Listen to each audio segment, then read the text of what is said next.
Woj is here. Hope you enjoyed your holiday before you came into work with us tonight. I did, Mike. Good for you. All right, Woj, you know, as we sit and watch the Spurs sort of play their cards here with Kawhi Leonard, you get all these narratives out here, what they're asking for, what teams are offering, blah, blah, blah, blah. Cut through the chase for me. As it stands right now with Kawhi Leonard and the Spurs, where are we?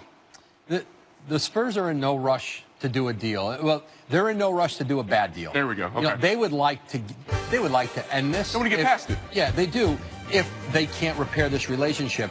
And the way that they'll do a deal right now is if they get, no one ever gets everything they want. That's pretty rare. I mean, you look back, Carmelo Anthony traded with New York back in 2010-11. Mm-hmm. You know, that was a gigantic haul. Those days are over. So the Spurs right now, talks with Boston, the Lakers, Philadelphia, a lot of other teams have inquired. There's a cautiousness to the teams. One, because the teams outside L.A. don't know that they can re-sign him. Right. They're also concerned about the injury and the medical where he is. And the Lakers feel like we aren't going to, right now their stand has been we're not going to gut our roster of young players and assets for a player we think we can get in free agency next summer who says he wants to come play here. Let me ask you about another name, because you go back about 16, 18 months ago, there was talk that Isaiah Thomas could be in line for a max contract from the Celtics. Of course, he had the injury in the playoffs, went to Cleveland, now to the Lakers, and now it's like, where is Isaiah Thomas? What is the talk about him and where he's going to be next year? Well, it's a far different reality now for Isaiah Thomas than he had in Boston before the Kyrie Irving trade. And, you know, the injury, you know, like DeMarcus Cousins, the injury changes the market for him. Absolutely. There's tremendous interest in Isaiah, largely as a backup point guard for most teams right now. Teams that I've talked to who have really evaluated his medical, you know, he had the procedure and he's been working his way back, and they like what they see. They're encouraged at a player who they think can be on the court. And is it going to be the Isaiah of Boston, 50-point games in the playoffs? I'm not sure anybody believes that anymore. But he doesn't have to be that to be a really productive player and a player that's garnering a lot of interest. I think you'll see talks with him start to heat up in the next few days as we've gotten through that first wave of players. There's not a lot of salary cap space left. Sure. It's almost assuredly going to be a one-year deal. But he needs, like Cousins in some ways, a one-year deal to show he's healthy again. Right.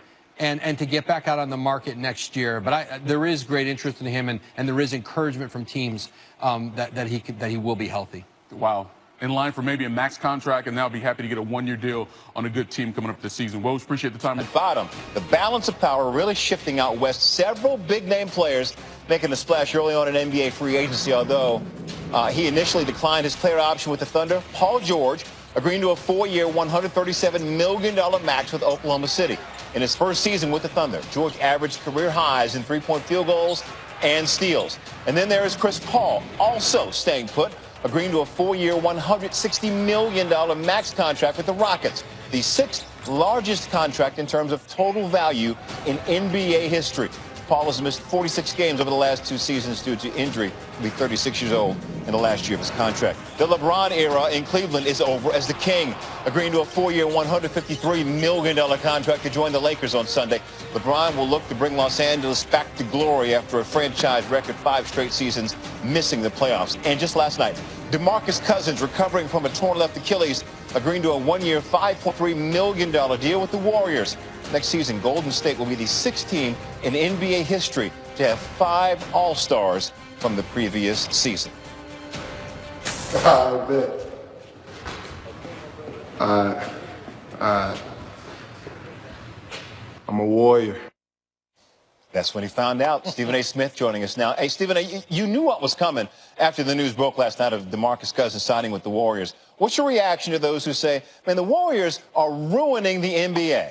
Well, I think people need to grow up, and I think people need to just stop all of this nonsense. It really gets on my damn nerves, to be quite honest with you. Listen, Boogie Cousins is not going to be available probably until April or May. He's going to have to work off the rust, and then even then, he's going to be in the Warriors lineup, and he's going to be the 4th option at best. And so when we understand that, we recognize the potency of the Golden State Warriors, but they were going to be potent with or without them. I'm not trying to say that he doesn't help them, but this is a guy that averaged 25, 13, and 5 last season, okay, as the number 1 or number 1A option. he's going to be a fourth option in Golden State. You got to take those things into consideration. And more importantly, you got to be about embracing the challenges, understanding that the Warriors, it's going to be incumbent upon them to figure out what role he can play and how he can play it in their system to such a degree that he doesn't grow frustrated or turned off by what's transpiring. You could say a lot of things when nobody's picked up the phone to call you and you're looking for a contract. But once you have that contract and you're in tow and you're anxious to get out there because you're a free agent, you're going to be a free agent next summer, and you're anxious to remind everybody of the greatness that you put on display for the first 9 years of your career, if you're inhibited from doing so because 3 other individuals on the squad are bigger options than you, who knows what kind of negative impact that could have. So people need to stop whining and crying and go out there hell-bent on competing, because true champions are ones who want to knock off champions so they can validate their own greatness, as opposed to whining about the level of competition that they got to go up against. Well, all right then. Let's go back down south to Los Angeles for a second. We've heard that LeBron is willing to be patient with the Lakers front office, but James is 33, turning 34 in December. Winning soon would be preferred, I'm sure. How satisfied are you with the Lakers roster as presently constructed? Not very satisfied. I'm happy that they still held on to Kyle Kuzma rather than give in to the San Antonio's demands, which I have heard were Kuzma, Brandon Ingram, Josh Hart, and about 3 first-round picks. Certainly, LA would have been foolish to do that, assuming those things are true. But in the end, what it comes down to is that Rondo can ball. He elevates his level of play in the postseason, but he's no shooter. Lance Stevenson is an enigmatic individual who shows up in big moments from time to time, but I'm not dependent on him either. Don't get me started with JaVale McGee. The only thing I'm looking forward to seeing when it comes to him is Shaq and the fool. So the bottom line is, when you look at it from that perspective, there's some huge question marks. The Lakers are on the phone presently trying to get a shooter. They were hoping to get their hands on J.J. Redick. That did not work out because he re-signed with Philadelphia. Who knows who they're going to get in tow as a shooter. The pressure's not on LeBron to win this year, because no matter who you had, you were not going to be the favorite over Golden State. But they do recognize the priority of getting Kawhi Leonard, especially since you're not going to get Paul George. They're still working on that. Who knows what's going to happen within the next 24 hours or so as it pertains to that. But they definitely need more than they have right now. So I'm not satisfied. Stephen A. Smith, breaking it down. My man, appreciate you. No doubt. Enes Kanter is more upset than Stephen A. on the Warriors' crybabies on what's going on. Check this out on Twitter, saying that the commish agreed to a mid-level extension with Golden State. He also said he wouldn't be surprised if the Warriors signed Thanos and John Wick to their bench for 1 year. But I don't think Keanu Reeves' shooting is good enough to join this particular Warriors team. Let's be honest, the collective group of basketball fans on social media, I know you guys call yourselves NBA Twitter. Don't be fooled. This is NBA Twitter. Adrian is here. Let's start with everything that's happened in free agency, starting with the Australian Dante Exum. Yeah, I'm just reporting now. Dante Exum has agreed to a 3-year, $33 million extension with Utah. He's still only 22 years old. He was a 5th overall pick in 2014, fought through injuries early in his Jazz career, but tremendous potential. That organization really still believes in his future. Tyreke Evans, a 1-year, $12 million deal. Sources tell me to go to the Pacers. Flew in there today. He'll join Doug McDermott in their free agent class. Michael Carter-Williams, a 1-year deal to go to the Houston Rockets, play off their bench behind Chris Paul, James Harden. And the Nuggets have traded Wilson Chandler and his $12.8 million deal, a 2nd-round pick, to Philadelphia into their cap space. Denver looking to get out of the luxury tax, and now they're going to re-sign Will Barton. And now Wilson Chandler goes to the Sixers.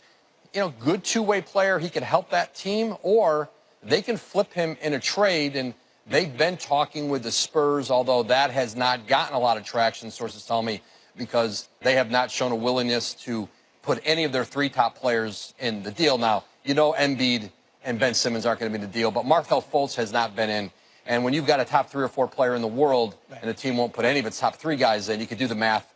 That's not a deal that's working. And that top 3 player in the world, of course, we know is Kawhi Leonard. When healthy, the offensive and defensive prowess he brings. So what is the latest on him right now? Well, you know, teams around the league, the Spurs aren't getting, this is not a bidding war going on. You know, there's concerns about Kawhi Leonard. Teams don't know the medical, the quad injury. They don't know how he's going to return from it. And they know that he wants to play in Los Angeles. And so there's lots of reasons for you to be cautious with how much you're going to offer. Boston has talked to him. Philadelphia has talked. The Clippers have tried. Denver's checked in. The Lakers have been, so far, pretty staunch in keeping some of their young players out of trade talks. Yeah. So right now, the Spurs are willing to do a deal if the right one comes up. They're also willing to play it out with Kawhi Leonard. They can still offer him that $219 million supermax, but the relationship between he and the team, that's remained extremely poor. It's unchanged. There's been no coming together since that brief meeting between Popovich and Kawhi in L.A., or in Southern California a few weeks ago. And we should mention Southern California. It's not just the lore of the Lakers. Kawhi Leonard went to King High School in Riverside. He's a SoCal kid, so if this happens, it could be a bit of a homecoming. And, of course, we know Woj will stay on top of everything. You know what happened right after we got off the air last night with Boogie Cousins. Adrian, thank you very much. The notable free agents remaining that he will be keeping an eye on: Clint Capella and Marcus Smart are obviously fixtures on their team. Jabari Parker was the second overall pick in his NBA draft. All these guys, though, are restricted. Obviously, a huge qualifier when we're talking about unrestricted free agents like we have the last 24 to 48 hours.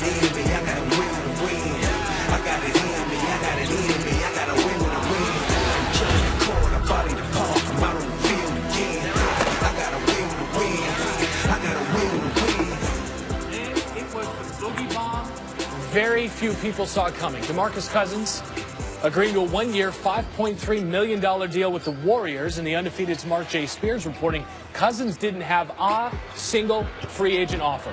The defending champs adding a fifth All-Star to an already historic, dynastic roster. Reaction from around the league was swift and at times perplexed. Start with Michael Wilbon. Talk about an upgrade. What's the one dimension, the one element that the Warriors have not really had during this entire run? A dynamic big man. A big man who, brings more than just a specific element. They would plug and play. We're going to bring in a guy who's a better passer now, bring in a better defender, bring in somebody who can, play some pick and roll. No. If Boogie Cousins can come back and be mostly himself, he brings something in that position that the Warriors have not had, and they must be chuckling to themselves now. Have you ever seen anything like this? To be honest, besides in the video game, no, not really. DeMarcus Cousins now apparently a Golden State Warrior. Looking for a reaction? Now? Oh. Are you being... I'm absolutely serious. Well, it's the Western Conference, we're all up for a challenge. That's why we're in the West. We're focused on us, and we're just going to keep playing games. We got a game tomorrow, so that's all we're focused on, one game at a time. Thank you very much. Are you serious? I'm dead serious. Oh, my God. Can you believe it? Mid-level. I think you're going to make more than this. Boogie's on the Warriors. The greatest reaction of all time. I love that reaction. All right, so how good is this Warriors team now? Vegas, the books have reacted thusly. They're now 2-3 for NBA title odds. Vegas thinks a few teams, and I mean very few, have a shot because 21 of the 30 NBA teams have 100-1 odds or worse to win the title. The Dubs, the favorite, to now three-peat. One of our favorites, NBA analyst Brian Windhurst, back with us on SportsCenter. Brian, how are players, now we saw Jaren Jackson Jr., other players around the league reacting to this move? A lot of players who apparently have never had an Achilles injury are very excited. The guys who've had Achilles injuries know that this is going to be a really tough year for DeMarcus. Obviously, this was a shock value because nobody saw this coming. In my mind, Randy, I saw this. I was like, hey, man, this is cool. This is cool for DeMarcus because he's going to have a rough year this year. This is cool for the Warriors because it's a really nice risk-reward play for them. If he comes back and helps, it's going to be great. If he doesn't come back and isn't really able to contribute, no big deal. They're still a championship team. But, man, there was like an apoplectic reaction, like the league has been destroyed. I was completely blown away by the reaction to this, as if DeMarcus is going to show up on night one and go for 40 and 15. I mean, the Warriors are going to still have to sign another center because they're going to have to start somebody at that position potentially for 60-plus games. Now, again, I believe we could be sitting here in March and this could be like a genius move and Boogie could be really contributing, and it makes a bunch of sense for them. It didn't make sense for a lot of teams because of his injury. So I wish the best for Boogie. I wish the best for the Warriors. But everybody just take a breath and calm down. They did not sign Wilt Chamberlain in his prime here. No, they didn't. And they didn't even sign a healthy Wilt Chamberlain later in his career either. So let's move now from the champs to the also-rans, the Thunder, well over the salary cap. A lot of money committed. A lot of money committed to Carmelo Anthony, and he's one of the bigger reasons why they're so far over the cap. How might that impact, how might that change his future in OKC? Yeah, where Carmelo Anthony is opening night could have a lot bigger impact on this season than where Boogie is. But so there's two important things with Carmelo and the Thunder. Number one is whether Melo is willing to change his role to come back from the starting lineup and be a scorer off the bench for this team, which is probably where they need him to be. If the answer to that question is yes, I think he's got a good future there. If the answer is no, they may have to evaluate their position. And the second thing, Randy, is how do Paul George and Russell Westbrook feel? Do they want Carmelo on this team? They were a big three last year. They really like him. It was a big moment when they traded for him. They've now both re-signed in the wake of Carmelo re-signing. If they want him on the team, I think he'll be there. But if they're indifferent, then I think there's a chance that Carmelo could eventually be on the market before the end of August when this decision would happen. We'll have to see how that plays out over the next 2 months. But I'm going to tell you, the Thunder keeping him on this team versus waiving him and stretching his contract makes tens of millions of dollars in salary cap and luxury tax difference. It is not something to like, oh, we'll keep Melo, everything's cool. This is a major decision. Yeah, they are repeat offenders. So the luxury tax number combined with the roster number puts it close to $300 million for a team that did not make it out of the first round. Not just close, Randy. It's over $300 million. There you go. Brian Windhorst, we appreciate the insight, buddy. Thank you. Pelicans for Rondo, and according to Woj, she's going to sign a one-year, $9 million deal. The Lakers also renounced Julius Randle. Sounds so formal. We renounce you, which created more cap flexibility. He immediately became a free agent, was immediately snagged by the Pelicans. But yeah, Rondo's a Laker. LeBron James has been so good over the years. You just feel like he could take any team to the finals. I mean, we look at the team he took to the finals last year. But LeBron needs certain pieces around him that's going to fit. You need shooting around him. You need ball spacing, guys who can play hard and defend. Out of all these players, I like the addition of Rondo because he gives them a high IQ. They're going to play hard. You know, they're going to be in the grit of things. You know, these are guys like Rondo, Lance Stephenson, who's made deep playoff runs. They've been to the finals. And so those are veterans that under the leadership of LeBron and Magic Johnson and Luke Walton can help the young guys move along. LeBron wanted to build a team to take on the Warriors, and what he's got is sort of like the anti-Warriors. It's like three-ball strugglesville. Rondo is a sub-31% three-point shooter for his career. He's never made more than a three per game in any season. Then there's Lance Stephenson, shot 28.9% from three last season, third worst among all players, who took at least 200 attempts. And then Lonzo Ball. I mean, his shooting struggles are well documented. Last season, only Russell Westbrook made fewer percentage of threes than Lonzo did in as many attempts. So if the Lakers have shooting woes next season, it's not exactly going to be a new thing. Last season, they ranked as one of the worst teams in a variety of shooting categories, including catch and shoot, mid-range, three-pointers, and free throws. The silver lining to all of this is, of course, LeBron. Last year, 7 of LeBron's Cavs teammates were able to improve their shooting off of his passes. Hello, Brian Windhorst. This Rondo deal is sort of interesting to me. It's like red flags, flares, whatever you got, throw it up. I sort of feel like it's asking for the drama. What do you think? Well, in and of itself, bringing on Rondo actually kind of makes some sense. He's a highly intelligent player, very competitive, valuable in the postseason. I kind of get it. I'm down for it. I'm even okay with the $9 million. That's an average player's salary in the NBA now. The issue is with what else they have on the team, specifically Lonzo Ball. And this is where I'm worried about the drama, Nicole, because Lonzo Ball is their point guard of the future and their franchise point guard, and a guy that you'd like to develop playing alongside LeBron James. Not only that, I kind of like the fit with Lonzo because he throws the ball up court. He'll start fast breaks that LeBron can finish. By doing this, you raise the potential for there to be friction between Rondo, who I know is going to want to play, and Lonzo, who you want to develop. So the question to me is, did the Lakers do this because they have a landing spot where they can trade Lonzo Ball, or did the Lakers do this from Magic's perspective to create healthy competition? Because considering the personality that Lonzo has and the personality that Rondo has, I don't think this is going to be the greatest fit in the world. So definitely something to watch.